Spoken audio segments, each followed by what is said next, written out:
obviously last year, then you embarked on the social media stuff that you started to do. Started this year. Oh, so it's only this year. started this year. Started this year. Wow. Yep. So, what was that process, and what was your thought around doing that? Do you know that Jim Carrey film, the series of unfortunate events? Yeah. Kind of like that. Right. You know. So, my assistant paralegal at the time, we were always talking about doing TikTok just because of the numbers and things like that. I was like, well, why don't you do something up for our first video? Like, let's just get into it. Nobody's going to see it. Nobody's going to, I had 0 followers on TikTok at that time. I was coming back to the office from a lunch, going to play golf, which probably sounds terrible. Just complained about working hard and just came in for a lunch, going to golf. So I was like, we got to do this quickly. Videoed it really quickly. It was horrible. The topic was topical. It was about police searching your car, what your rights are. Mucked it up, stuttered. So kind of perfect storm. People, a lot of people on TikTok or social media like to share stuff when, to take the piss out of people, right? If it's great, they're like, oh, that was cool. But if it's shit, they're like, haha, look at this idiot. Yeah. Are we allowed swearing on here? Oh, go for it. Yeah. I never tick the box. Suitable for kids. Yeah. Sometimes I'm like, oh, did I swear in that? But it's funny on YouTube when you tick, is this content suitable for kids? It disables your comments. Yeah. So which I always choose no. I always choose no, just in case. Yeah. In case somebody drops an F-bomb or a C-bomb or something. So then we did that, and then I went and played golf, and then got home, went to go to bed, checked my TikTok to like 25,000 followers. What? Yeah. Really? Humans of Bankstown essentially shared it. And a lot of the Instagram page, they're shut down now. Right. I think for community guidelines or whatever. But they obviously, their audience is the humans of Bankstown. The humans of Bankstown typically are interested in if cops can search your car, et cetera. And because I essentially effed it up, people shared it a lot. So that's how it started. And then it kind of morphed into me wanting to kind of provide clarity on the difference between American law and Australian law. Okay. Because all throughout my career, so many friends of mine, you would have experienced barbecue stuff. They can't do this, even to the point where people are like, I'm like thinking we have like the Fifth Amendment or the First Amendment and things like that here, and I'm like, it's just not like, what are you talking about? Yeah. Because a lot of people's first exposure to law is on movies, right?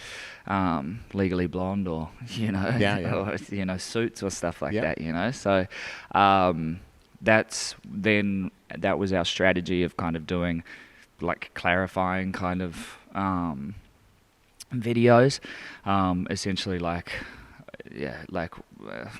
keeping left, like driving in Queensland, you know, like people like, you don't have to, and I'm like, well, it is under the Traffic Regulations Act, so can you please fucking keep left?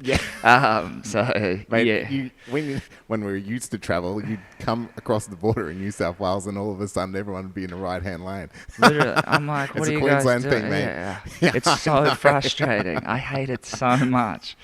Many of an argument in my car with my wife about that. So. Yeah.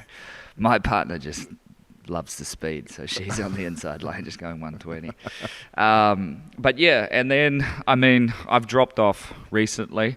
Obviously, with letting everybody go, I really have not much time, but got a meeting after this actually about social media strategy, and that's how this came about, because the guys last week thought they were at the top, so had to come and clarify that, Yeah, well, if you come at the king, you got to come correct.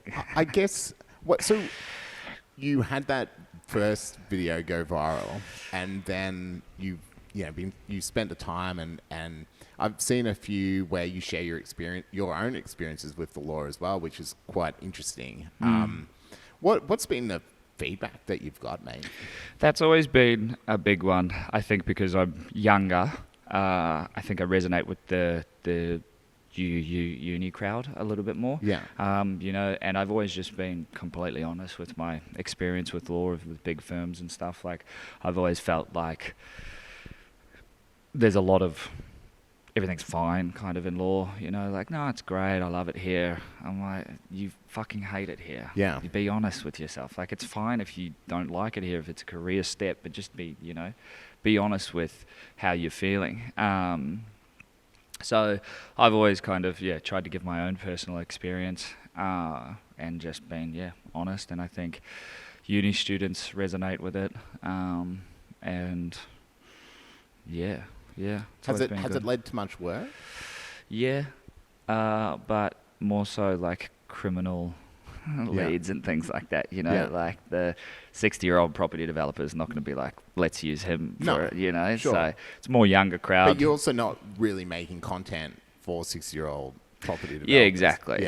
And it's never been, the intent behind it has never been to get work out of it. It's, essentially, one, first and foremost, a bit of fun, and two, kind of just, like clarifying different little issues and things like that, you know, that come up in everyday life. Like, and those have been our biggest videos, you know, like getting searched by cops, like being in cubicles if your friends are doing drugs, being able to, like, you know, those little things, your roommate smoking weed or something like that, or, you know, growing weed, things, little like clarification, things like that have always been well, you see examples of other people on social media and TikTok and even YouTube, really, you know, before that, the guys from the US who the drug lawyers, the Pot Brothers, you know, trademark, shut the fuck up, basically. They're lunatics, mate. but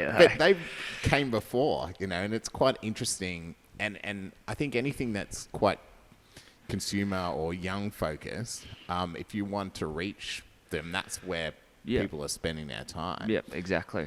Exactly. I mean, my screen time on my phone's like average of 11 hours, you know, like a day. So they definitely are. But that's something that I've always tried to be careful with. I feel like American lawyers have a little bit more creative freedom, and that creative freedom is more accepted in the States. I feel like the Australian market is a little bit more like, oh, shut up, idiot, kind of thing, or this is cringe, kind of. They're more, not tall poppy-ish, but maybe it's just a smaller market, I don't know.